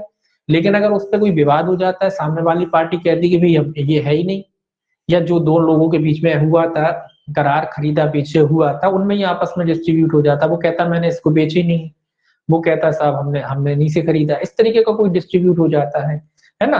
तो ऐसे में फिर वो जो होता है फिर साक्षी की आवश्यकता, अगर नाम सामान्यतः अगर रजिस्ट्रीकृत है तो कोई साक्षी की आवश्यकता नहीं होती, लेकिन जब उन दोनों में से किसी में विवाद हो जाता है तो फिर जो है साक्षी की आवश्यकता होती है। ठीक है, अब देखिए सेक्शन जो है 69, लेकिन ये कह रहा है बिल में नहीं, याद रखना बिल की वसीयत के मामले में नहीं है कि भैया अब क्वेश्चन उन्होंने डाल दिया कि बोले वसीयत के मामले में बोले कितने साक्षियों को साबित करना हो, तो ऐसा कुछ नहीं लिखा है इसमें कि वसीयत के लिए एक या दो साक्षी पेश करना पड़ेंगे, ऐसा नहीं, वसीयत के लिए नहीं है ये बात। ये केवल अनुप्रमाणित जो रजिस्ट्री वगैरह होती है जब दो लोग उसको प्रमाणित करते उसी के लिए ये, ठीक है।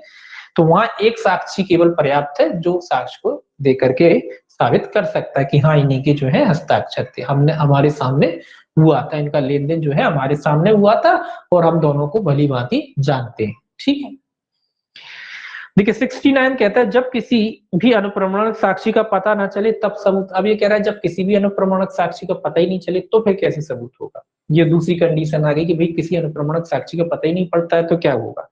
ये कहता है यदि ऐसे किसी अनुप्रमाणक साक्षी का पता ना चल सके अथवा यदि दस्तावेज का यूनाइटेड किंगडम में निष्पादित होना तात्पर्य हो तो यह साबित करना होगा कि कम से कम एक अनुप्रमाणक साक्षी का अनुप्रमाणन उसी के हस्तलेख में है तथा यह कि दस्तावेज का निष्पादन करने वाला व्यक्ति का हस्ताक्षर उसी व्यक्ति के हस्तलेख में है। ये क्या कह रहा है, ये कह रहा है कि जब किसी भी अनुप्रमाणक साक्षी के बारे में नहीं पता पड़ता है तो दोनों में से किसी एक का जो हस्ताक्षर वगैरह है, जो भी साक्षी वगैरह है उसमें से किसी एक अनुप्रमाणक साक्षी वाला एक के द्वारा ये साबित करना पड़ेगा कि हाँ ये इसी व्यक्ति के जो है हस्ताक्षर थे।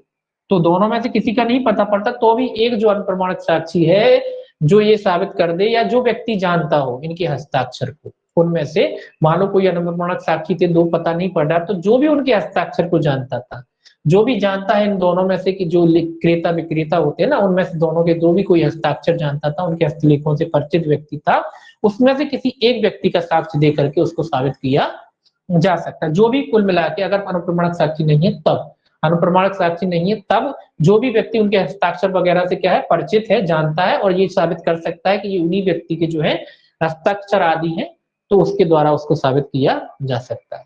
ये तो सेकेंडरी अवस्था हो जाएगी, पहले तो वो साक्षी जो गवाह थे उन्हीं के द्वारा साबित किया जाएगा। अगर गवाह नहीं है या पता ही नहीं पड़ रहा है दोनों का तो फिर किसी और व्यक्ति द्वारा जो उनके हस्ताक्षर वगैरह को जानता था उनके द्वारा उसको जो है साबित, उनमें से भी किसी एक साक्षी के द्वारा उसको साबित किया जा सकता है। सेक्शन जो है 70 कहता है अनुप्रमाणित दस्तावेज के पक्षकार द्वारा निष्पादन की स्वीकृति। दस्तावेज के निष्पादन की स्वीकृति, ये क्या कहता है, ये कहता है अनुप्रमाणित दस्तावेज के किसी पक्षकार की अपने द्वारा उसका निष्पादन करने की स्वीकृति उस दस्तावेज के निष्पादन का उसके विरुद्ध पर्याप्त सबूत होगी यद्यपि वह ऐसे दस्तावेज हो जिसका अनुप्रमाणित होना विधि द्वारा अपेक्षित है। ये क्या कह रहा है, अनुप्रमाणित दस्तावेज के किसी पक्षकार की अपने द्वारा निष्पादन की स्वीकृति उस दस्तावेज के निष्पादन का जिसके विरुद्ध पर्याप्त सबूत होगा यद्यपि ऐसा दस्तावेज हो जिसका अनुप्रमाणित होना विधि द्वारा अपेक्षित है। ये क्या कह रहा है, अगर कोई ऐसा दस्तावेज है जिसको अनुप्रमाणित होना विधि द्वारा अपेक्षित है, जैसे कि रजिस्ट्री है, उसको अनुप्रमाणित होना विधि द्वारा अपेक्षित है। विधि कहती है कि साहब आप खरीदेंगे बेचेंगे, 2 गवाह भी लाएंगे, तो जी अनुप्रमाणित होना अपेक्षित है, मतलब बगैर गवाह के तो खरीदा खरादी हो ही नहीं सकती। ऐसा नहीं कि केवल क्रेता विक्रेता पहुंच जाए और बोले, अपने तरफ से गवाह भी लेना चाहिए, 2 गवाह लगते हैं तो वो जरूरी है, विधि अपेक्षा करती है आपसे। तो ऐसा कह रहा है कि ऐसे में जो व्यक्ति साइन करता है उस पर, जो खरीदने वाला और बेचने वाला, अब उसकी बात आ रही है, ये जो खरीदने वाला है या जो बेचने वाला है, जो व्यक्ति ने, खरीदने वाले ने जो साइन की और जो बेचने वाले ने साइन की, दोनों ने, क्रेता विक्रेता ने जो साइन की, वो जो साक्ष्य उन्होंने उस दस्तावेज में किए हैं जो रजिस्ट्रीकृत है, उस दस्तावेज में जो उन्होंने साक्ष्य किए हैं वो किस बात के बारे में है? इस बात के बारे में निष्पादन के, उन्होंने उनके द्वारा निष्पादन किया गया, मतलब वो दस्तावेज उन्हीं के द्वारा जो है रचित किया गया था, लिखा गया था। इसके लिए उन दोनों के विरुद्ध वो है पर्याप्त साक्ष्य होगा। मतलब ये विवाद आता है कि हमने खरीदी ही नहीं इनकी जगह, वो कह रहा हमने खरीदी नहीं, वो कह रहा हमने बेची, वो कह रहा हमने बेची नहीं, ऐसा कोई भी विवाद हो सकता है ना। अब इस तरीके का कोई विवाद है तो जो बेचने वाले ने साइन किए हैं वो इस बात का सबूत है उसके विरुद्ध कि इसने बेची, और जो खरीदने वाले के साइन है वो उसके विरुद्ध इस बात का सबूत है कि उसने उसको खरीदी। जो साइन उसने किए हैं दस्तावेज पे, वो जो दस्तावेज पे उसने साइन किए हैं वो उसके विरुद्ध इस बात का पर्याप्त सबूत है कि उसने जमीन को खरीदा, एक खरीदता एक बेचता है। तो दोनों की जैसी भी स्थिति हो, अगर बेचने वाले का विवाद है तो उसके विरुद्ध साक्ष्य होगा कि इसने बेचा होगा, खरीदने वाले के विरुद्ध में कोई बात है साक्ष्य के बारे में और उसने साइन किए तो इससे ये भी साबित हो जाएगा, उसके विरुद्ध में इस्तेमाल किया जाएगा कि इसने खरीदा। तो कुल मिला के जो साक्ष्य पे आप, जो दस्तावेजों पे आप हस्ताक्षर करते हैं, किसी दस्तावेज में जो अनुप्रमाणित होता है, विधि द्वारा अनुप्रमाणित होना आवश्यक है, ऐसे दस्तावेजों में जो आप साइन कर रहे हैं वो आपके विरुद्ध ही इस्तेमाल किए जाएंगे। अगर जब उनमें विवाद होता है, खरीदने बेचने का मान लो विवाद है, तो ये साबित किया जा सकता है कि आपके द्वारा ही वो खरीदी गई है, इस्तेमाल किया जाएगा वो हस्ताक्षर आपका आपके विरुद्ध, और जिसने दूसरे ने करा तो अगर उस पर विवाद है तो उसके विरुद्ध वो साक्ष्य इस्तेमाल, वो हस्ताक्षर जो इस्तेमाल किया जाएगा। मतलब इस बात का पर्याप्त सबूत होगा कि आपने जमीन खरीदी, एक ने बेची, ठीक है, जो आप उस पर हस्ताक्षर करते हो वो। सेक्शन 71 देखिए क्या कहता है। 71 कहता है जबकि अनुप्रमाणक साक्षी निष्पादन का प्रत्याख्यान करता है तब सबूत। अब क्या कह रहा है, अब ये कह रहा है कि भैया वो निष्पादक का प्रत्याख्यान कर रहा है, मना कर रहा है, डिनाई कर रहा है कि भैया हमने तो साइन ही नहीं किए। अब वो इस बात से कह रहा है कि जो तो मेरे साइन है ही नहीं। अब क्या करें, यहाँ तो कह रहा है कि जो साक्ष्य, जो हस्ताक्षर थे वो पर्याप्त सबूत थे आपके विरुद्ध। अब वो कह रहा है कि साहब हस्ताक्षर तो पर्याप्त सबूत है, लेकिन जब मैंने किए हो तब ना, मैंने तो किए ही नहीं है। अब बात ये आ गई, देखिए ये कहता है यदि अनुप्रमाणक साक्षी दस्तावेज के निष्पादन का प्रत्याख्यान करे या उसे उसके निष्पादन का स्मरण ना हो तो उसका निष्पादन अन्य साक्ष्य द्वारा साबित किया जाएगा। ये कह रहा है, ये तो सिंपल सी बात हो गई। सिंपल तो नहीं, खैर ये कह रहा है कि अगर मान लो जिस व्यक्ति ने साक्ष्य की वो या तो डिनाई करता है, वो कहता है साहब मेरे साइन है ही नहीं, झूठी बोलो, इन्होंने बेच दी मेरी जगह, मैंने बेची ही नहीं है, और ये साइन जो बता रहे हैं वो मेरे है ही नहीं है। अब बात कभी कभी हो जाती है ना कि किसी की जमीन बेच गई, उसके उस पर साइन है, अब वो व्यक्ति क्या कह रहा है कि साहब जी मेरे साइन है ही नहीं, या फिर वो भूल गया, मान लो कि उसको याद ही नहीं है कि तो ये क्या कह रहा है कि किसी अन्य साक्ष्य द्वारा फिर जो है उसको साबित किया जा सकता है, अन्य साक्ष्य द्वारा। अगर वो है तो अन्य साक्ष्य, अन्य साक्ष्य का मतलब अन्य साक्ष्य कुछ भी हो सकता है, जिस व्यक्ति ने देखा हो उसको साइन करते हुए, जो व्यक्ति जानता हो, फिर बहुत से तरीके होते हैं अन्य साक्ष्य में, बहुत से तरीके आ जाते हैं। या अन्य साक्ष्य में वो व्यक्ति हो सकता है जो इसके हस्ताक्षर को जानता हो, या फिर जो न्यायालय जो है किसी विशेषज्ञ जो होता है उसकी मदद ले सकता है ये चेक करने के ये वास्तविकता में इसी व्यक्ति की साइन है या नहीं है। या अन्य गवाह जो वहां पे, जो जैसे आप 2 गवाहों की बात होती ना, उनके बयान करा सकता है न्यायालय देखने के लिए कि इसमें करा था नहीं करा था। तो बहुत सारे साक्ष्य होते हैं, तो उसके बारे में फिर जो है न्यायालय अन्य साक्ष्य ले सकता है। कब ले सकता है, जब वो व्यक्ति कह रहा है कि साहब मेरे साक्ष्य है, मान लो विक्रेता कहता है कि साहब मेरे साक्ष्य है ही नहीं, मैंने इन्हें जमीन बेची ही नहीं, ये तो फर्जी साइन बना ली। तो ऐसी जो बातों में जो है क्या किया जा सकता है, साक्ष्य जो है अन्य व्यक्ति का दिया जा सकता है, अन्य साक्ष्य जो है दिया जा सकता है। अब देखिए सेक्शन 72, सेक्शन 72 क्या कहता है। सेक्शन 72 कहता है उस दस्तावेज का साबित किया जाना जिसका अनुप्रमाणन विधि द्वारा अपेक्षित नहीं है। ये क्या कह रहा है, उस दस्तावेज का साबित किया जाना जिसका अनुप्रमाणन विधि द्वारा अपेक्षित है। मतलब ऐसा कोई साक्ष्य है, इस उस दस्तावेज के बारे में साक्ष्य देते हैं जिसका अनुप्रमाणन विधि नहीं मांगती है आपसे। कि कोई, देखिए कई तरीके होते हैं अनुप्रमाणन, मतलब जहां आपने बताया कि 2 गवाह लगते हैं, ऐसा कोई दस्तावेज है जिसमें अनुप्रमाणन की आवश्यकता नहीं होती है ना, अनुप्रमाणन होता ही नहीं। तो ऐसे में जो है साक्ष्य कैसे दिया जाएगा, ये कह रहा है कोई अनुप्रमाणित दस्तावेज जिसका अनुप्रमाणित होना विधि द्वारा अपेक्षित नहीं है ऐसे साबित किया जा सकेगा मानो वह अनुप्रमाणित नहीं है। तो ये क्या कह रहा है, ऐसे ही साबित किया जाएगा जैसे कि वो अनुप्रमाणित नहीं है, अनुप्रमाणित रिक्त नहीं है। इसका मतलब क्या हुआ, इसका मतलब समझ में आया? इसका मतलब सीधी सी बात है, जब अनुप्रमाणित नहीं है तो नॉर्मल जैसे साक्ष्यों को साबित किया जाता है वैसे ही उसे साबित किया जाएगा। अब अनुप्रमाणित होता ही नहीं, कोई गवाह उसमें लगते ही नहीं है, तो क्या गवाह कहां से लाओगे, पकड़ के लाओगे क्या? तो नॉर्मली जैसे साबित होते हैं ऑन दस्तावेज, और जो नॉर्मल दस्तावेज साबित होते हैं उसी तरीके से इनको भी साबित किया जाएगा। अगर कोई दस्तावेज ऐसा है जिसको अनुप्रमाणित की आवश्यकता नहीं होती है, और मान लो उस दस्तावेज में विवाद है, तो फिर जो सामान्य तरीके होते हैं दस्तावेजों को साबित करने के, कि उसकी राइटिंग मिलाना, उसके हस्ताक्षर मिलाना, ये सारे तरीके होते हैं, तो उसी तरीके से उसको साबित किया जाएगा, इसीलिए लिखा है अनुप्रमाणित नहीं है।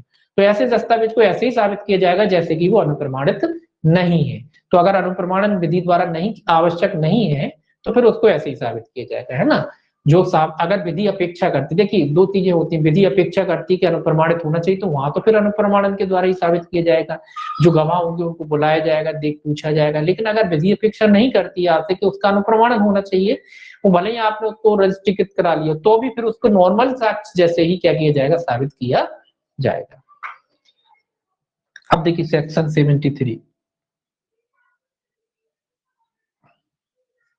सेक्शन 73 क्या कहता है? सेक्शन 73 कहता है हस्ताक्षर, लेख या मुद्रा की तुलना अन्य से जो स्वीकृत या साबित है। ये वही बात हो गई दस्तावेज वगैरह तुलना करना। अपन जानते हैं कि कोई भी दस्तावेज वगैरह है, कोई हस्ताक्षर वगैरह है, तो उनको उनको साबित करने के लिए उसकी तुलना की जाएगी, कोई अन्य दस्तावेज होगा उससे मिलान किया जाएगा। तो उसी के बारे में कह रहा है कि दस्तावेज हस्ताक्षर वगैरह उससे उनका मिलान किया जाना।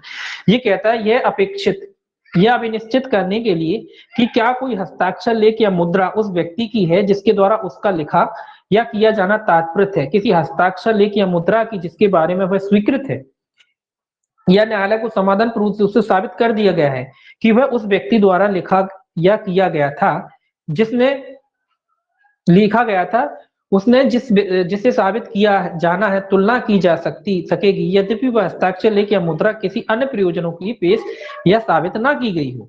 ये क्या कह रहा है, पहले इतना देखें फिर आगे का। ये क्या कह रहा है? ये कह रहा है कि मान लो कोई व्यक्ति है, उसका कोई हस्ताक्षर है, कोई दस्तावेज वगैरह पे उसने हस्ताक्षर वगैरह किए हैं, तो उसको कैसे साबित किया जाएगा? ये कह रहा है कोई दस्तावेज, जिस देखिए एक दो दस्तावेज है, मान लो इस दस्तावेज पे, ये मान लीजिए ये दस्तावेज है, इस पे उसके हाथ साइन है और इस पर विवाद है। तो इस दस्तावेज पे ये विवाद है कि भैया इसके हस्ताक्षर है या नहीं, या लेख है, राइटिंग है उसकी है या नहीं। तो कह रहा है कैसे साबित की जाए? तो ये कह रहा है अन्य कोई दस्तावेज, जो कोई अन्य, मान लो ये दस्तावेज है, कोई अन्य दस्तावेज है जो स्वीकृत है। स्वीकृत है, स्वीकृत का क्या मतलब है? स्वीकृत का मतलब ये है कि ये इस बात का प्रमाण है कि इसके ही हस्ताक्षर है, ये स्वीकृत है, इसमें कोई विवाद नहीं। ये बात तय है कि ये जो दूसरा जो डॉक्यूमेंट है इस पर इसके हस्ताक्षर है। स्वीकृत का मतलब कोई विवाद नहीं है, ये स्वीकृत दस्तावेज है, ये माना जाता है कि हाँ इसी के हस्ताक्षर, इस वाले पेज पे इसी के हस्ताक्षर है, ये तय है, इसमें कोई दिक्कत नहीं। जरूरी नहीं कि उसी कार्रवाई में, किसी अन्य कार्रवाई में भी हो सकता है। तो जो स्वीकृत दस्तावेज है उससे मिलान करके जो है उसको, जो दूसरा दस्तावेज है उसको साबित किया जा सकता है। मान लो आपके हस्ताक्षर है, आपके किसी हस्ताक्षर पे किसी डॉक्यूमेंट में विवाद है, आपके कोई दूसरा डॉक्यूमेंट जो स्वीकृत हो, जिसपे कोई विवाद ना हो, जिसपे कोई पार्टी को ऑब्जेक्शन ना हो, मतलब स्वीकृत, दोनों पार्टी मानती हाँ इस वाले पे तो तुम्हारे हैं लेकिन इस पे नहीं है, तो जो विवादित नहीं है दस्तावेज, जो स्वीकृत है, उस दस्तावेज से जो है आपके जो हस्ताक्षर है या लेख है उनका मिलान करके उसको साबित किया जा सकता है। हस्ताक्षर या लेख मुद्रा को अन्य प्रयोजनों के लिए पेश या साबित ना की। ये कह रहा है भले ही वो जो दस्तावेज सेकेंडरी एविडेंस है उसकी बात, जो और सेकेंडरी नहीं, जो अन्य दस्तावेज है, जो स्वीकृत दस्तावेज है, वो किसी अन्य जो है पेश ना की गई। जरूरी नहीं कि उसको मामले में पेश किया गया हो, और मामले में पेश किया है केवल उसी से, ऐसा नहीं होता है कि केवल मामले में पेश किया गया दस्तावेजों से ही साबित करो, ऐसा कुछ नहीं। कोई अन्य साक्ष्य भी हो सकता है जो स्वीकृत होगा, तो उन स्वीकृत दस्तावेजों से जो है उसके हस्ताक्षर वगैरह को जो है साबित किया जा सकता है। ये तब बात आएगी जब विवाद होगा, है ना। आगे कहता है न्यायालय में उपस्थित किसी व्यक्ति को किन्हीं शब्दों या अंकों के लिखने का निर्देश न्यायालय इस प्रयोजन से दे सकता है कि ऐसे लिखे गए शब्दों अंकों की, किन्हीं शब्दों अंकों की तुलना करने के लिए न्यायालय समर्थ हो सके, जिसके बारे में अभी कहते थे कि वे उस व्यक्ति द्वारा लिखे गए हैं। यह धारा किन्हीं आवश्यक उपांतरों के साथ अंगुली छापों को भी लागू होगी। सिंपल सी बात है। अब देखिए दो तरीके आ गए इसमें। पहला तरीका तो ये कह रहा है कि स्वीकृत दस्तावेज, तो याद रखेंगे एक तो स्वीकृत दस्तावेज से साबित किया जा सकता है, स्वीकृत दस्तावेज, जो भी दस्तावेज है तो स्वीकृत दस्तावेज है उससे साबित कर सकते हैं। दूसरा क्या कह रहा है, दूसरा ये कह रहा है कि भाई न्यायालय लिखा सकता है, अगर मान लो कोई दस्तावेज नहीं है, कोई है ना, कोई डॉक्यूमेंट है ही नहीं, तो न्यायालय उससे कह सकता है भाई साहब, मान लो राइटिंग की बात है तो न्यायालय कह सकता है जो ऊपर लाइनें लिखी ना, आप अपने हाथ से लिख के दिखाओ। 4 लाइनें, एक काम करो, ये 4 लाइनों पे विवाद है, ये लग रहा है कि आपने नहीं लिखी, तो एक काम करिए, जो 4 लाइनें आप अपनी हैंड राइटिंग में लिखी, मैं बोल रहा हूँ आप लिखो। तो वो लिखवा कर दिखवा सकता है न्यायालय, लिखाकर। ये कह रहा है लिखाकर दिखा सकता है। और ये कह रहा है फिंगरप्रिंट की बात है, तो वो सेम वही बात है उसमें। अगर फिंगरप्रिंट के बारे में कि इस व्यक्ति का नहीं, अंगूठा अंगूठे के चिन्ह के बारे में विवाद है कि सब उसका नहीं, तो न्यायालय उससे दोबारा से नए पेज पे जो है ले सकता है, फिर उसका मिलान कर सकता है। एक्सपर्ट ही करेगा, स्वाभाविक सी बात है, तो वो एक्सपर्ट के थ्रू वो मिलान हो जाता है, तो उसका मिलान कर सकते हैं। तो इस तरीके से जो है उस तथ्य को जो है साबित किया जा सकता है। तो 2 तरीके हो गए, एक तो स्वीकृत दस्तावेज से साबित किया जा सकता है, दूसरा न्यायालय खुद चाहे तो उनको लेखबद्ध करके, या हस्ताक्षर है तो उससे हस्ताक्षर करा करके उसका मिलान करके उसको चेक कर सकता है। तो 2 तरीकों से उसको चेक किया जा सकता है। अब इसी में देखिए सेक्शन 73 ए है, ये भी अलग से याद रखना है आपको। अंकीय चिन्ह के सत्यापन के बारे में सबूत, तो ये भी याद रखना, पूछा जाता है जी। डिजिटल सिग्नेचर के बारे में वेरिफिकेशन है, proof to verification of digital signature. तो डिजिटल सिग्नेचर के बारे में क्या है, वेरिफिकेशन। ठीक है, जैसा ऊपर था सेम, बस ये डिजिटल सिग्नेचर की बात कर रहा है, 73 इकाई की बात कर रहा है, डिजिटल सिग्नेचर की बात सेम वही बात है, बस डिजिटल सिग्नेचर। तो सेक्शन याद रखेंगे 73 इकाई से संबंधित है, अंकीय चिन्ह के सत्यापन से। देखिए, जिस जो ए बी सी करके जो सेक्शन आए उनको याद रखना बिल्कुल आसान होता है। अगर आपको 73 याद होगा तो आपको 73 ए भी याद होगा, क्योंकि ये डिजिटल की बात कर रहा है, ये नॉर्मल की बात कर रहा है, ये सत्यापन नॉर्मल है और ये डिजिटल है ना। ऐसे ही ऊपर जितने सेक्शन थे सब में यही है। अब देखिए ये क्या कहता है, ये अभिनिश्चय करने के लिए क्या कि कोई अंकीय चिन्ह उस व्यक्ति का है जिसके द्वारा उसका लगाया जाना तात्पर्य न्यायालय यह निर्देश दे सकेगा कि, ये वो डिजिटल सिग्नेचर के बारे में कह रहा है कि जब ये कोई विवाद होता है कि जो डिजिटल सिग्नेचर वगैरह लगाया गया है उस अन्य व्यक्ति का है या नहीं जिसने उसे जारी किया है, तो उसके लिए न्यायालय जो है क्या कर सकता है, कुछ निर्देश दे सकता है। क्या निर्देश दे सकता है, पहला कहता है वह व्यक्ति या नियंत्रक या प्रमाणकर्ता प्राधिकारी अंकीय चिन्ह प्रमाण पत्र पेश करे। ये याद रखना है इसमें आपको, ये पूछा जाता है कि ऐसे मामले में मान लो कोई डिजिटल सिग्नेचर वगैरह, तो आईटी एक्ट में आपने पढ़ा ही होगा, प्रमाणकर्ता प्राधिकारी वगैरह कौन होते हैं जो डिजिटल सिग्नेचर लगाते हैं, जारी करते हैं वो लोग। तो ये कह रहा है नियंत्रक या प्रमाणकर्ता प्राधिकारी अंकीय चिन्ह प्रमाण पत्र, तो कौन कौन, ये आप याद रखा होना, या नियंत्रक और दूसरा कौन है, प्रमाणकर्ता प्राधिकारी। ये 2 शब्द याद रखेंगे, प्रमाणकर्ता प्राधिकारी। तो इनसे कह सकता है कि डिजिटल सिग्नेचर वगैरह जो पेश किए जाए, ये लोग पेश करते हैं ना डिजिटल सिग्नेचर, ये लोग जारी करते हैं, ये इसको करता है और ये जारी करता है। तो नियंत्रक और प्रमाणकर्ता प्राधिकारी के साक्ष्य द्वारा आप कह लीजिए। ठीक है, स्वभाव साधारणतः आप क्या याद रखें कि नियंत्रक और प्रमाणकर्ता प्राधिकारी के जो है चिन्ह प्रमाण पत्र पेश करें। तो ये लोग से कह सकता है कि प्रमाण पत्र के चिन्ह पेश की जाए, कौन कौन, नियंत्रक और प्रमाणकर्ता, ये याद रखना, ये पूछे जाते हैं, इनके द्वारा जो है साबित की जा सकते हैं। कौन साबित कर सकता है, नियंत्रक और प्रमाणकर्ता प्राधिकारी, क्योंकि ये जो आपने पढ़ा होगा लोक कुंजी प्राइवेट कुंजी है ना, उसी के बारे में। आगे कहता है कोई अन्य व्यक्ति अंकीय चिन्ह प्रमाण पत्र में सूचीबद्ध लोक कुंजी के लिए आवेदन करे और उस अंकीय चिन्ह को जिसका उस व्यक्ति द्वारा लगाया जाना तात्पर्य सत्यापित करे। तो ये कह रहा है जो व्यक्ति ने आवेदन वगैरह किया था लोक कुंजी के लिए, इससे प्रमाणकर्ता जारी करता है, और इसने जारी किया था, तो जो व्यक्ति ने आवेदन किया था लोक कुंजी वगैरह के लिए वो क्या करेगा, वो उसको सत्यापित करे। तो इस तरीके से बस आपको ये 2 चीजें याद रखना, बस इतना कि नियंत्रक या प्रमाणकर्ता, जब डिजिटल सिग्नेचर की बात आएगी तो उसको नियंत्रक या प्रमाणकर्ता प्राधिकारी के साक्ष्य के द्वारा, ऐसे याद रखना है, नियंत्रक या प्रमाणकर्ता प्राधिकारी के साक्ष्य के द्वारा क्या किया जा सकता है, साबित किया जा सकता है। इतना याद रखना है, नियंत्रक और प्रमाणकर्ता प्राधिकारी के साक्ष्य के द्वारा क्या किया जा सकता है, उसके डिजिटल सिग्नेचर को, या डिजिटल सिग्नेचर ही है तो डिजिटल सिग्नेचर को क्या किया जा सकता है, साबित किया जा सकता है। आप इतना याद रखें, नियंत्रक या प्रमाणकर्ता प्राधिकारी के साक्ष्य के द्वारा उनको जो है साबित किया जा सकता है। किसको साबित किया जा सकता है, डिजिटल सिग्नेचर को साबित किया जा सकता है। ठीक है, ये आपका हो गया सिग्नेचर।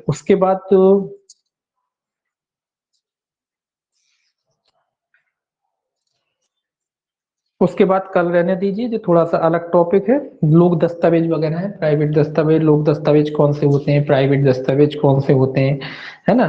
तो इसमें पूरा एक अलग ही चैप्टर है, तो इसको कल देखेंगे, लोक दस्तावेज और प्राइवेट दस्तावेज। ठीक है। तो ये जो है लोक दस्तावेज